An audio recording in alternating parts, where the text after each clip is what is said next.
అభివృద్ధి ధ్యేయంగా ఏపీలో సీఎం చంద్రబాబు పాలన సాగిస్తూ ఉంటే జగన్ అరాచకాలు సృష్టిస్తున్నారని మంత్రి పయ్యావుల కేశవ్ విమర్శించారు. అనంతపురం జిల్లా ఉరవకొండలోని మోపిడిలో సుపరిపాలనలో తొలి అడుగు రెండో రోజు కార్యక్రమంలో భాగంగా పయ్యావుల కేశవ్ ఇంటింటికి వెళ్లి సమస్యల్ని అడిగి తెలుసుకున్నారు. ఈ సందర్భంగా కూటమి ప్రభుత్వం అమలు చేస్తున్న సంక్షేమ పథకాల్ని అభివృద్ధిని ప్రజలకు వివరించారు. పరామర్శల పేరుతో జగన్ ఏపీలో అశాంతిని సృష్టిస్తున్నారని ఆగ్రహం వ్యక్తం చేశారు. ఎన్నికల్లో ఇచ్చిన హామీల్ని నెరవేర్చేందుకు ప్రయత్నిస్తున్నామన్నారు పయ్యావుల కేశవ్. 3000 ఉన్న పెన్షన్ ని 4000 చేశాం. మరి తల్లికి వందనం పేరుతో ఇప్పటికీ వాళ్ళు 45 లక్షల మందికి ఇస్తే మేము దాదాపు 67 లక్షల మందికి ఇస్తున్నాం.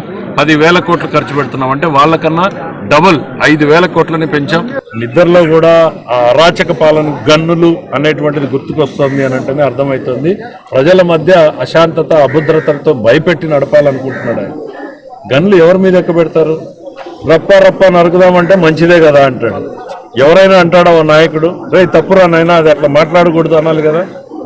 మనసులో ఏమన్నా కనీసం ప్రజల కోసం అన్నా చెప్పాలి కదా. ఆలోచన లేదు, ఇంకా రెచ్చగొడుతున్నాడు. జగన్మోహన్ రెడ్డి గారు రాష్ట్రంలో రెచ్చగొట్టి పని జరపాలనుకుంటున్నాడు. ప్రజలు చాలా తెలివైన వాళ్ళు అనేది గుర్తుపెట్టుకుంటే ఆ గన్ను తిరిగి ఆయన మీద ఎక్కువ